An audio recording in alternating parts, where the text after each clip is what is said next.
Gut, gibt's sonst was? Die Weicheier sitzen alle drinnen.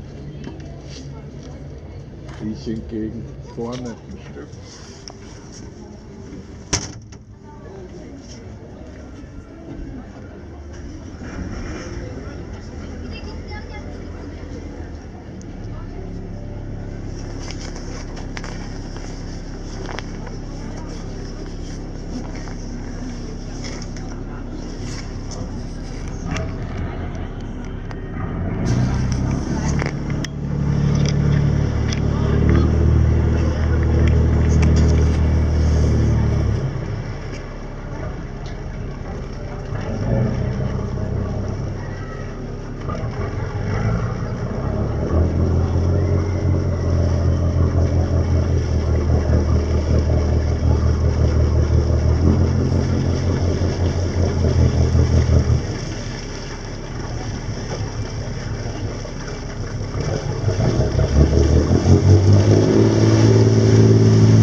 Her den næste times tid, imens vi sejler rundt til Københavns Havn og kanaler. For at komme sikkert rundt i havnen, så er det vigtigt, at man bliver siddende, da der kommer til at være lave broer.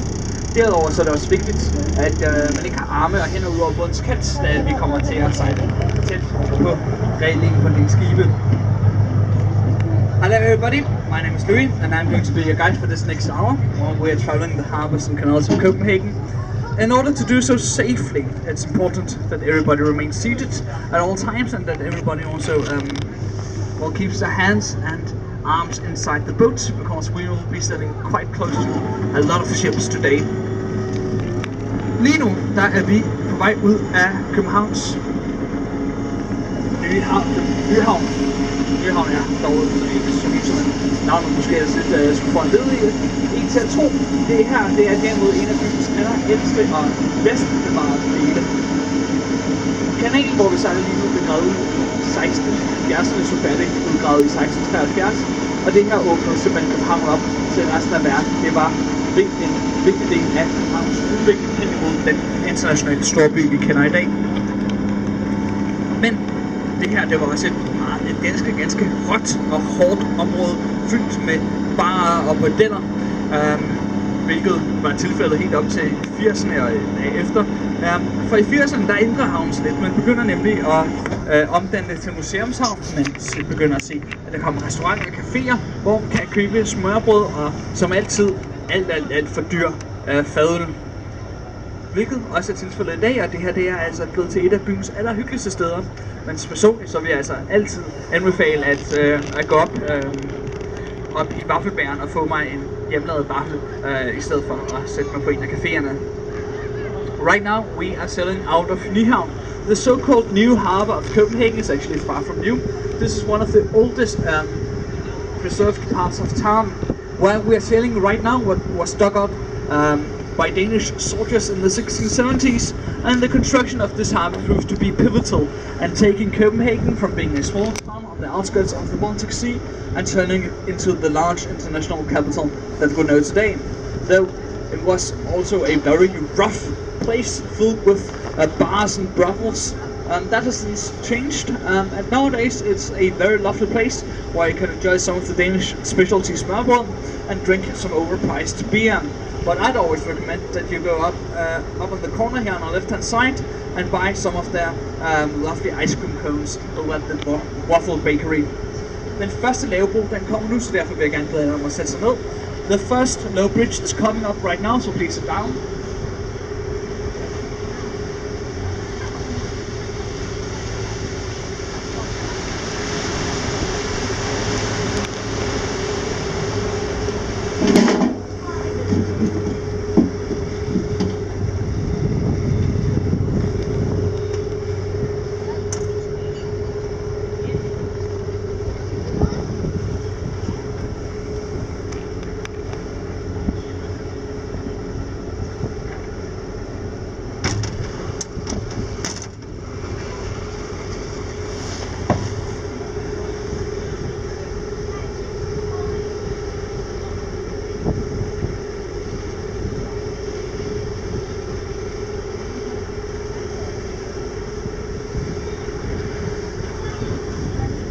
Vi skal nu en tur ud i Inderhavnen først, nord på Inderhavnen. Inderhavnen er et område, der virkelig har ændret sig i løbet af de seneste 20 års tid, hvor at man har fjernet mange af de gamle industriområder, og derimod og i stedet for bygget en masse beboelse. Det bedste eksempel, PT, er nok lige foran os, det er de nye bygninger på Papirsøen. Her der har man bygget nogle utrolig dyre ejerlejligheder. De dyreste kommer til at koste op omkring 70 millioner kroner. Og altså et rigtig godt eksempel på, hvordan byen har ændret sig i løbet af de seneste 20 års tid. Right now we're going to sail up north in the inner harbour, which divides Copenhagen down the middle. It's an area which used to be heavily dominated by industry, but has since been taken over by a lot of apartments.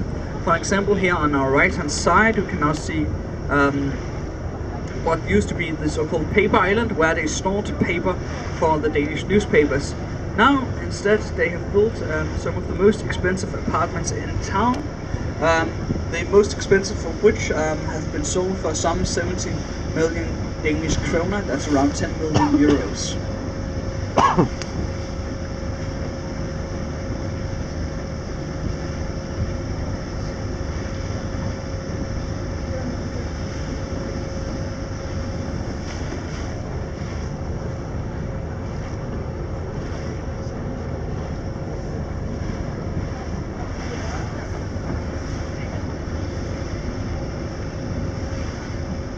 It has been maligned for its looks, though it is well recognized for its acoustics.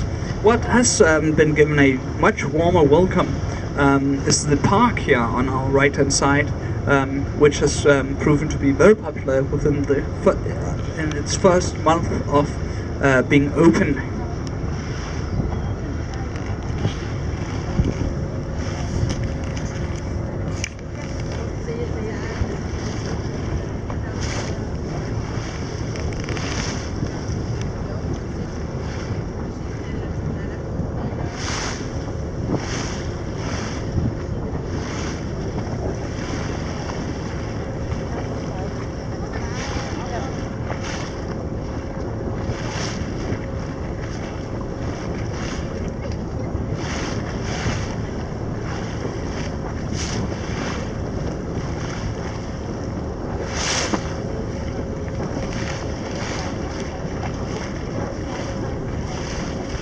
Lige nu, der er vi forbi Holmen. Holmen, det er den gamle flådebase i Aslands. Her havde den danske flåde sin base i mange hundrede år, indtil at den i 1990'erne forlod København for Jylland. Det meste er blevet givet tilbage til den civile verden, hvor man endnu en gang har bygget nogle uddamme bygninger her, for man bare bliver ejerlejligheder. Til gengæld så kan man stadig se nogle af de gamle militære installationer. Eksempelvis så kan vi besøge fregatten på Skam, som vi kan se herovre på højre hånd. Det er det store grå skib, som er F-552. Det var den danske flådes stolthed under den kolde krig. Et stykke højteknologisk våben, der skulle være med til at beskytte Danmark mod Sovjetunionen. Dog så endte det faktisk med at være lidt... det endte sgu ikke med at gå så godt, for en dag i 1982 kommer det ved et uheld til at affyre det såkaldte Hovse-missil. Et missil, der flyver lige lugt ned i et sommerhusområde, springer 4 sommerhuse i luften og beskader over 130 mere, hvilket var en stor skandale for den danske flåde. Heldigvis kommer ikke til skade det der uden for sæsonen. Right now we are sailing past Holmen here on our right side. This is the old naval base in Denmark. Here the Danish Navy used to have its main base for many hundreds of years until they in the 1990s moved out to other parts of Denmark. There's still some military activity out here. For example, you can go visit the old warship Peder Skram. It's a frigate. It's the big grey ship here on your right hand side. It used to be the pride and joy of the Danish Navy during the Cold War and was a highly advanced frigate. Although in Denmark it's mainly famous for accidentally firing a missile into a holiday area, destroying several holiday homes and damaging over 130 more. But luckily nobody actually got hurt because it was in the off season, though it was nevertheless a highly embarrassing incident for the Danish Navy.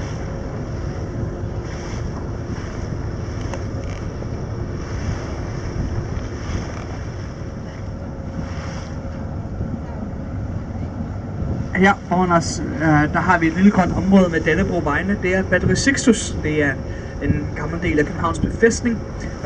Og herfra affyrer man stadigvæk kanoner hver morgen og hver aften ved solopgang og solnedgang.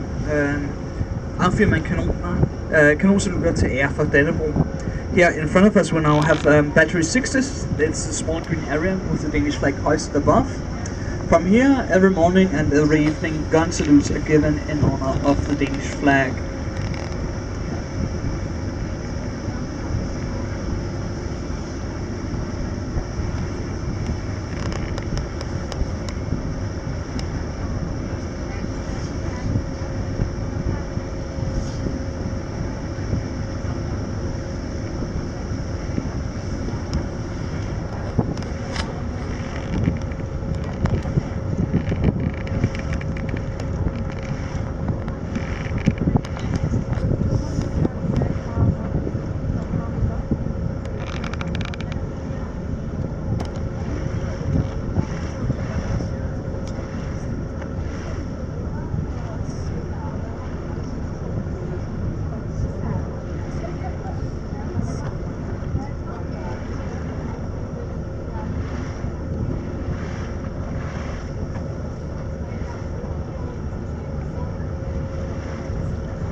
Og her på venstre hånd begynder vi nu så småt at komme til statuen af den lille havfrue. Statuen er placeret her på Lange Linje i 1913 som en gave til København fra Carl Jacobsen, søn af J.C. Jacobsen, grundlæggeren af Carlsberg-bryggerierne. Og har lige siden været en meget stor attraktion for københavnere såvel som besøgende. Statuen her er selvfølgelig inspireret af H.C. Andersens eventyr af samme navn, og statuen er i høj grad sammen med H.C. Andersens forfatterskab på hen og blive verdensberømt. Statuen har endda eksempelvis repræsenteret Danmark ved diverse internationale udstillinger, men den har samtidig også været meget uheldig. 2 gange har nogle landsmuld og mørke snedet sig op på den og skåret halsen over. En gang var den der også klenode her i byen. On your right hand side you can now see the statue of the Little Mermaid. The Little Mermaid was placed here at Lange Linje in 1913. It was given to the city as a gift by the founder of the Carlsberg Brewery, Carl Jacobsen, and was a highly beloved statue here in Copenhagen.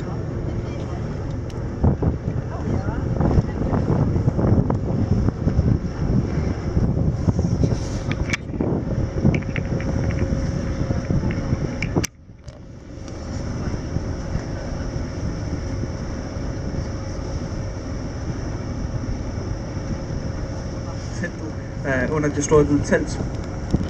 Men hvis man Mærsk har måske ikke helt lige så meget magt i dag, som vi havde for 20 eller 30 år siden. Så hvis man i dag gerne vil have et sted, hvor de har rigtig meget magt i København, men stadig har blå faner, så skal man tage ind til By og Havn. Københavns gamle havnevæsen har utrolig stor magt over byplanlægning her i byen, hvor man planlægger alt fra hvor mange nærmest kajakker der kan være i havnen til hvor den næste byudvidelse skal være henne. On your right hand side you can now see this big container-like building. That is the headquarters of one of the largest shipping companies worldwide, Maersk. They employ over 80,000 people worldwide and have a fleet of over 4 million tons of ship. Right now they are very controversially also in the process of building new headquarters, which they are building under the big white tent, and they are continuing even though the municipality are fighting them right now on it.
Og her på højre hånd, der kan du se Amalienborg Slot. Det officielle kongelige residens her i byen. Det er groft sagt ikke rigtig et slot, men derimod 4 palæer bygget af 4 adelige familier, der gerne vil bo i det splinternye Frederiksstaden tilbage i midt 1740'erne, hvorfor det også er bygget den her meget ikoniske rokoko-stil. Slottet blev imidlertid af flere omgange overtaget af kongefamilien, senest fra 1880'erne af, hvor da det gamle this brand new part of town, but when after the second time the Christiansborg Palace, the original home of the royal family here in Denmark, burned down, they chose to buy the 4 mansions, and they've been living there ever since, the royal family. The church you'll see in the background is the so-called Marble Church. It is known for having one of the largest domes here in the north of Europe, and being built out of some very beautiful and very expensive Norwegian marble. It is a true wonder to see, and it's really a great, nice little trip to go and see the church.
Og imens vi her på venstre side endnu en gang kan se husene her på Papirø, så er vi i gang med at forlade Inderhavn for derimod at sejle igennem Christianshavn.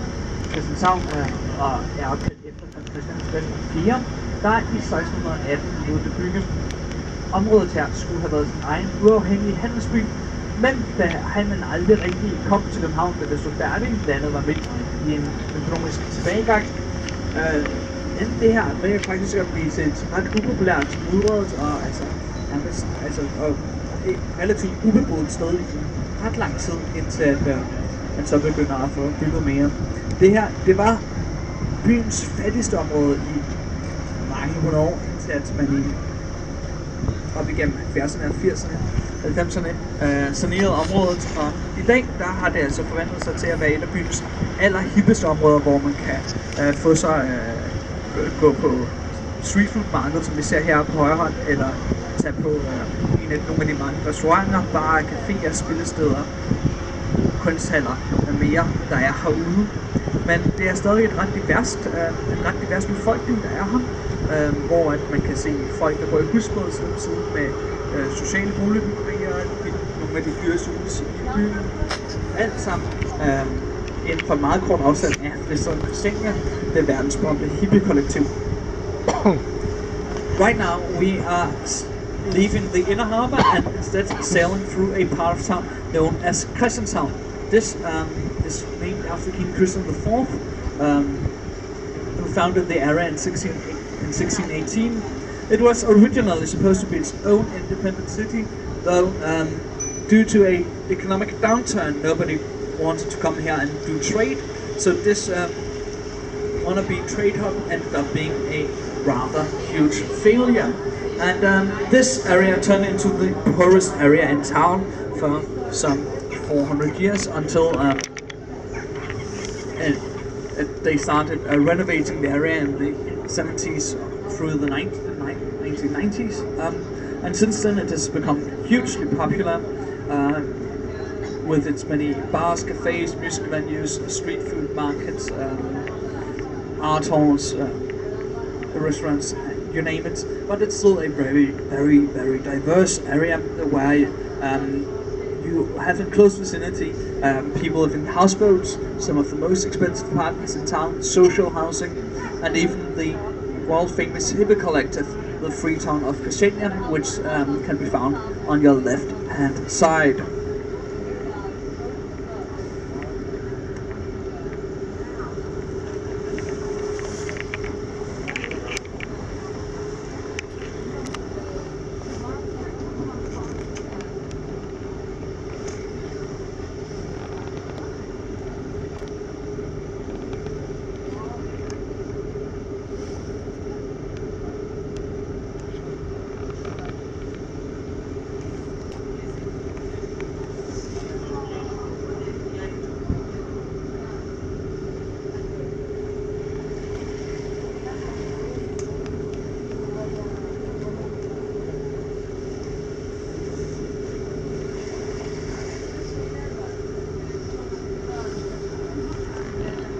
Her på højre hånd, der har vi nu tårnet på Vor Frelse Kirke. Tårnet er kendt for sin udvendige vindeltrappe, der med sin 150 udvendige trin snor sig hele vejen op til top af tårnet, hvorfor der er en fantastisk udsigt ud over København. Helt øverst oppe på den her utrolig smukke barokkirke fra 1696 har vi også en meget berømt statue, en 3 meter høj statue af Jesus, der afbilder ham som en kriger, en sejrsfane, og symboliserer protestantismens sejr her i slutningen af 1600-tallets Nordeuropa. Coming up on your left hand side, you can now see this brown and golden tower. It is the steeple of the Church of Our Savior. It is a very, very famous building out here, known for its outside winding staircase, which will take you all the way to the top of the tower with its 150 outside steps. At the very top of this wonderful Baroque church from 1696, there's also a famous 3 meter tall gilded statue of Christ, which depicts him as a victor, symbolizing the complete and total victory of Protestantism in late 17th century Scandinavia.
hvis man godt kunne tænke sig et godt billede af tårnet på Frederiks Kirke, eller godt ønsker sig et godt udsyn, så skal man blot kigge til venstre efter tårnet efter den næste bro her. Men hvis man skal få taget sig et billede, så skal man være hurtig til at knipse med kameraet, da vi kommer til at fortsætte med at sejle. If you wish to take a picture of the steeple of the Church of Our Savior, simply look to your left after this next bridge. But you will have to be a bit quick with your camera because we will be continuing to sail in order to not stop the flow of traffic on the canal more than absolutely necessary.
Den næste bro her, den er meget lav, derfor vil jeg gerne bede alle om at forbi siderne.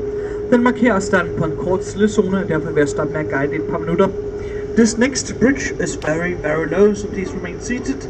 It will also mark the beginning of a short quiet zone, and I will therefore stop guiding for a couple of minutes.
Og her foran os, der har vi nu den sorte diamant, en tilbygning til Det Kongelige Bibliotek, der er så færdigopført i 1999. Den får sin karakteristiske farve fra en sjælden type sten, der hedder Absolute Black Granite. On our right hand side, you can now see the beautiful so-called Black Diamond. It's an extension of the Royal Library, completed in 1999. It prominently features a rare type of rock known as Absolute Black Granite in its facade.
Den næste bro er meget lav, derfor vil jeg gerne bede alle om at blive siddende. This next bridge is very low, so please remain seated.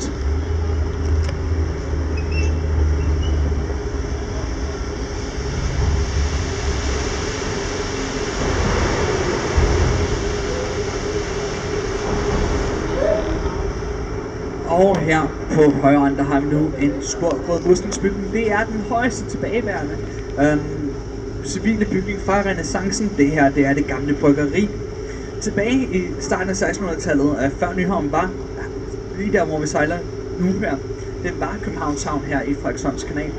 Så derfor så var det også et propfyldt område, fyldt med en masse mennesker, der havde brug for noget at drikke. Drikkevandet var forurenet, så løsningen var at drikke øl. Dog ikke så stærk øl, det var noget tynd øl. Lidt eller hvad vi måske vil kalde for Carlsberg i dag. On your right hand side, you can now see a big red brick building that is the tallest still standing Renaissance building for civilian uses here in Scandinavia. It's the old brewery. Back in the early 1600s, before Nyhavn was completed, where we're sitting right now was the harbor of Copenhagen, filled with both military and civilian vessels. It was a very busy area, but with very contaminated drinking water, and as a result, everybody drank beer. Back then, they stored around 10 liters of beer per person per day in there, that they would just get in order to be able to continue to work.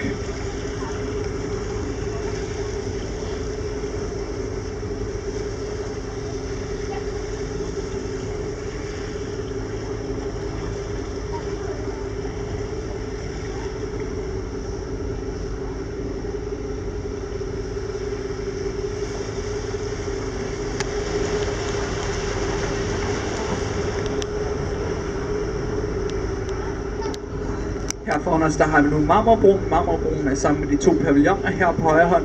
De eneste tilbageværende dele af det oprindelige Christiansborg Slot, der brændte i 1794.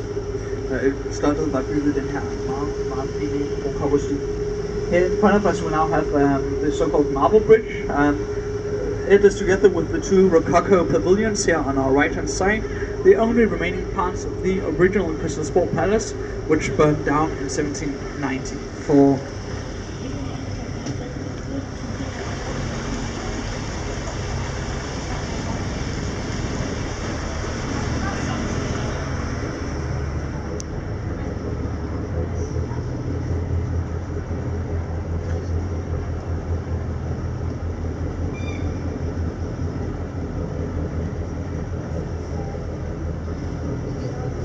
Den næste bro her, vi skal igennem, det er Stormbroen. Den er meget smal derfor, så det er vigtigt, at man ikke rører ved den.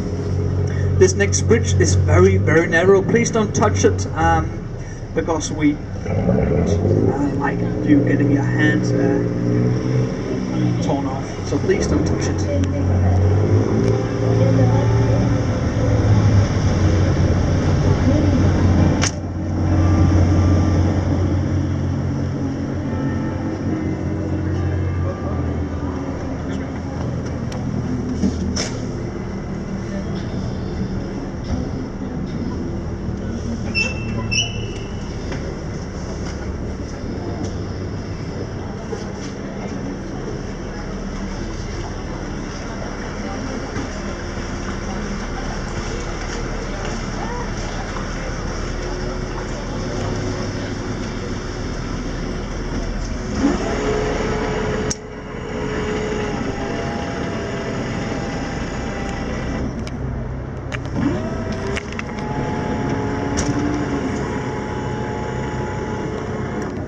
We are right now sailing in a very historic part of town. On your right hand side we have the so-called Palace Island, where the first traces of Copenhagen can be found when in the 1130s the Bishop Absalon was granted the island and promptly fortified it. As his little settlement grew into a real harbour, the need for food also grew, and as a result a small fishery market appeared on the left bank, which you can see here on our well, just here on our left hand side. It all grew and grew until they decided to build out the beach, and what was a beach then became a beach, where there was a fishery market up all the way until 2007, and was for centuries an important part of the diets of Copenhageners. Nowadays, the only real traces you can see of the fisher market are the fishery statue of a fisherman's wife, which can be seen just beneath the statue of Bishop Absalon for Ordret øen, som en prompte befæster. Som bebyggelsen vokser, så vokser behovet for mad også, og der vokser også en by op rundt omkring på den anden side heroppe på venstre side. Så derfor så opstår der det her marked nede på stranden, fiskemarkedet her på stranden, som så senere bliver udbygget, og da det ikke er strand længere, bliver det så kaldt Gammel Strand. Vi har altid været meget kreative med vores navne her i byen. Der er fiskemarked, der bliver solgt fisk her hele vejen op til 2007, hvor den sidste fiskekone forlader området. I dag der er det eneste spor for alvor, det er fiskerestauranterne her på stedet, og så også statuen af fiskekone, som vi kan se her foran os lige nede under rytterstatuen af Biskop Absalon, der kigger over mod Christiansborg, der hvor hans gamle borg plejede at stå.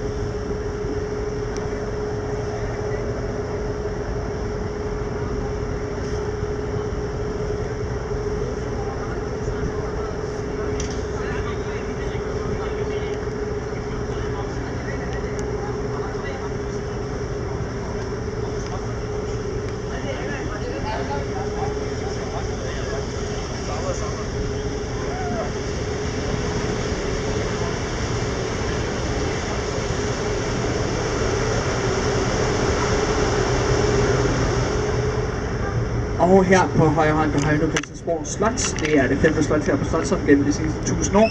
Derinde der kan man i dag finde det danske Folketing, såvel som den danske højesteret og Statsministeriet. Derudover så kan man også tage op og besøge tårnet. Det er gratis at gøre, og der er heldigvis en elevator hele vejen op. Det er en super fin lille oplevelse at gøre. On your right hand side, you can now see Christiansborg Palace. This is the home of the Danish Parliament, the so-called Folketing, as well as the Prime Minister's offices and the Danish Supreme Court as well.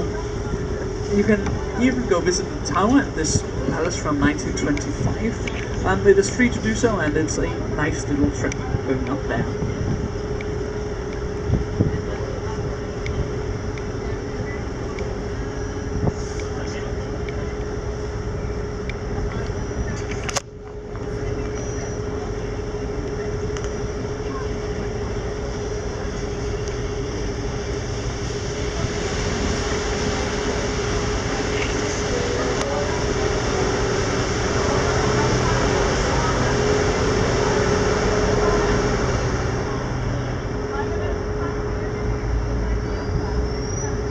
Og her på højre der har vi nu Københavns gamle børs fra 1634, som kong Christian 4 han lod bygge i en hollandsk renæssancestil. Børsen er dog primært kendt for sit spir, der lige nu er ved at blive repareret. Spiret det er faktisk i originalkroner, det er derfor det er så helt godt. Det er nemlig hele vejen igennem. On your right hand side you can now see the stock exchange here in Copenhagen. It is built in this amazing enigmatic Dutch Renaissance style in the 1630s. It is most famous for its spire, which can be seen here on your right hand side, which consists of 4 dragons with the tails intertwined, so you can just about see the tip of the dragon's tails.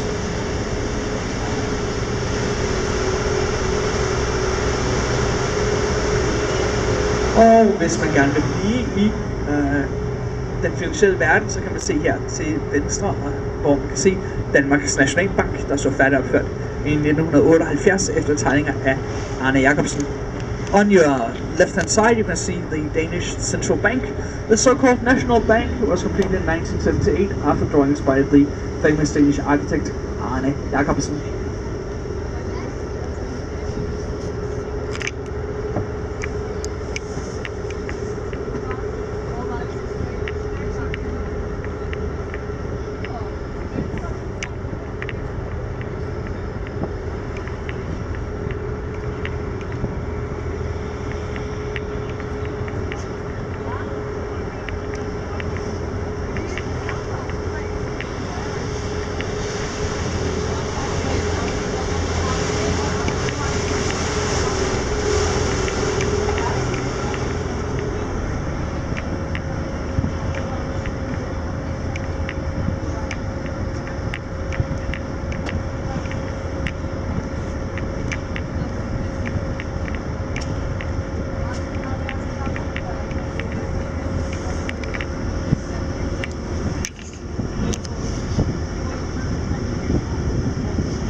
Vi er nu på vej ind i Nyhavn igen. Nyhavn har haft utrolig mange berømte beboere gennem tiderne, blandt andet altså hvor nuværende udenrigsminister, der Lars Løkke Rasmussen.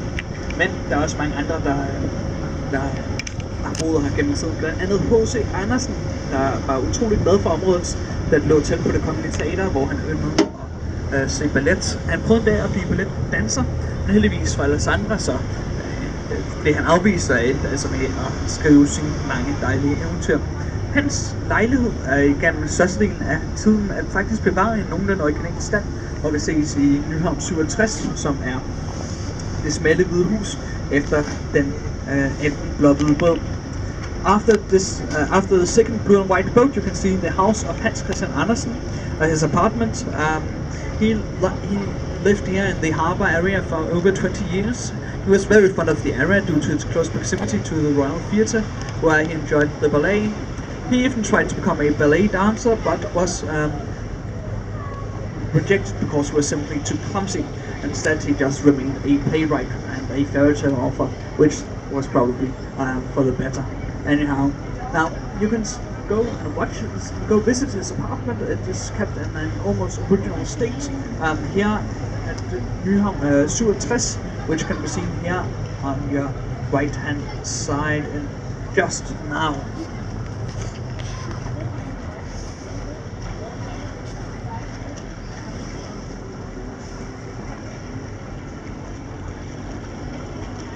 Nu er der kun én lav bro tilbage, derfor vil jeg gerne bede alle om stadig at forblive siddende. There's just one low bridge left. Please remain seated, everybody, until we have completely fastened the boat.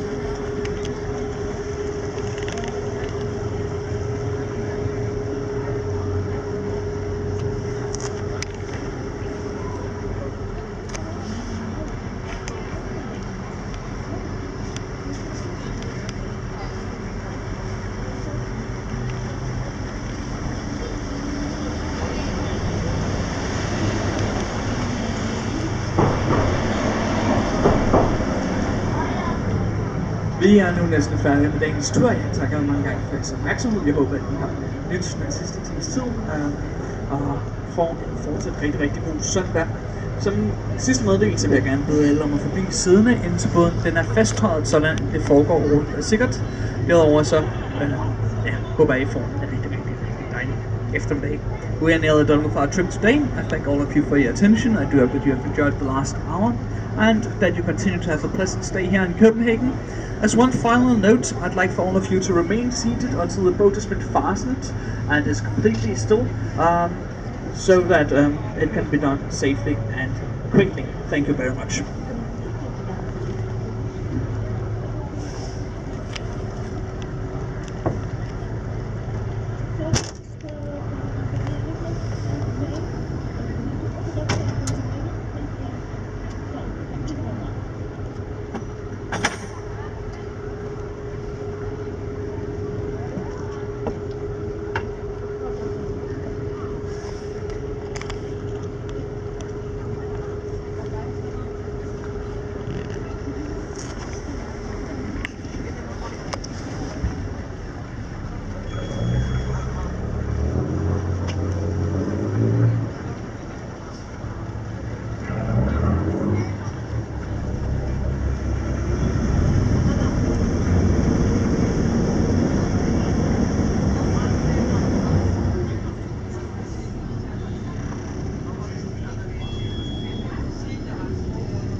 Oh, yeah. Oh, like yesterday.